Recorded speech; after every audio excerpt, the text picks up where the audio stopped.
সারা দেশে কমছে না হামের প্রাদুর্ভাব। হাসপাতালগুলোতে বাড়ছে শিশু রোগীর সংখ্যা। এই মুহূর্তে রাজধানীর মহাখালী ডিএনসিসি হাসপাতালে আছেন শাহিন আলম এবং টাঙ্গাইল জেনারেল হাসপাতালে আছেন কাদের তালুকদার। সরাসরি শুরুতে যাচ্ছি শাহিনের কাছে।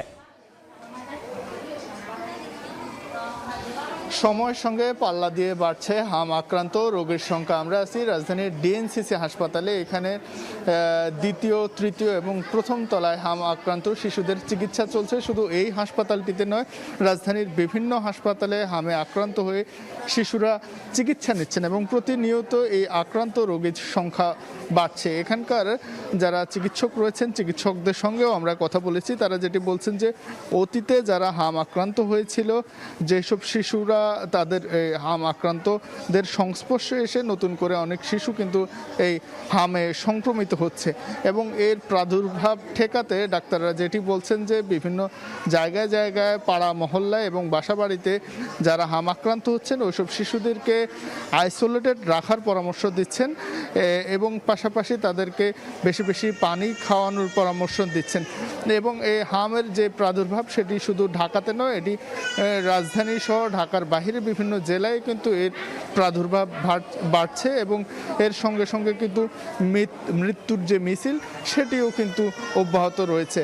আমরা আজকে পর্যন্ত হাসপাতাল সূত্রে জানতে পেরেছি রাজধানীতে প্রায় 11,000-এর বেশি শিশু হাম আক্রান্ত হয়ে হাসপাতালে ভর্তি হয়েছেন। বিভিন্ন জায়গা থেকে কেউ কেউ সুস্থ হয়ে বাড়ি ফিরে যাচ্ছেন। যারা অসুস্থ রয়েছেন তাদের মধ্যে অনেকে এখন পর্যন্ত চিকিৎসাধীন রয়েছেন এবং এই চিকিৎসাধীন রয়েছেন। হামের এই প্রাদুর্ভাব আমরা অন্যান্য বছরও থাকে, কিন্তু অন্যান্য বছরের তুলনায় এই বছরের এই হামের প্রাদুর্ভাবের সংখ্যাটা অনেকটাই বেশি এবং যে শিশুরা যারা আক্রান্ত হচ্ছেন তারা সবার আসলে একই ধরনের উপসর্গ রয়েছে, ব্যাপারটা তা না। এক এক শিশুর মধ্যে হামের এক এক ধরনের প্রাদুর্ভাব রয়েছে এবং হামের আরও খবর জানতে আমরা চলে যাব টাঙ্গাইলে। সেখানে আছেন আমাদের সহকর্মী কাদের তালুকদার।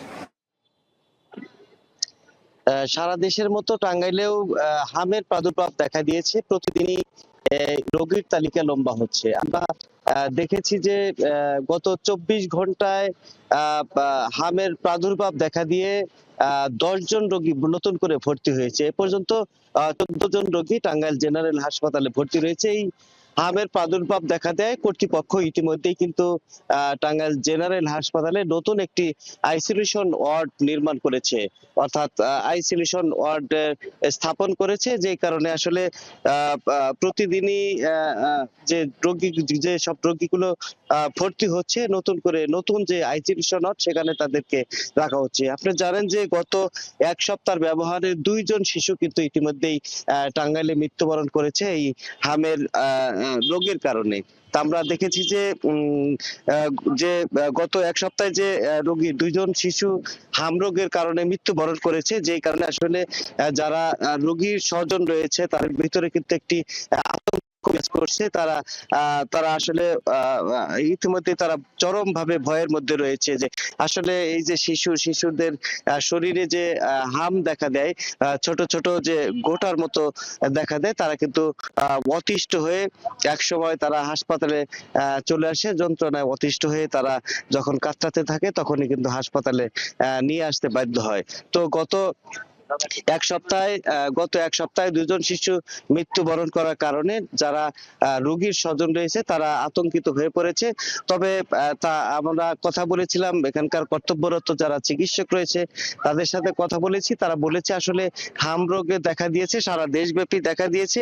এই কারণে আসলে কোনো আতঙ্ক না হয়ে বরং যারা রোগীর স্বজন রয়েছে তাদেরকে সচেতন হওয়ার পরামর্শ দিয়েছেন এবং হাম রোগ দেখা দিলেই তারা হাসপাতালে নিয়ে আসার পরামর্শ দিয়েছেন। তো আমরা এখানে যারা রোগী রয়েছে এবং যারা ডাক্তার রয়েছে, চিকিৎসক রয়েছে, তাদের সাথে কথা বলে যে বিষয়টি জানতে পেরেছি যে আসলে হাম রোগের জন্য যথাযথ সময়ে আসলে হাসপাতাল কর্তৃপক্ষ বা চিকিৎসকের শরণাপন্ন হওয়া উত্তম বলে তারা করেছেন, পরামর্শ দিয়েছে। তো এই ছিল আসলে আমার কাছ থেকে টাঙ্গাইলে হাম রোগের বিস্তারিত খবর। টাঙ্গাইল থেকে সহকর্মী কাদের তালুকদার এবং এর আগে রাজধানী থেকে সহকর্মী শাহিন আলম জানাচ্ছিলেন হামের প্রাদুর্ভাবের সবশেষ খবরাখবর।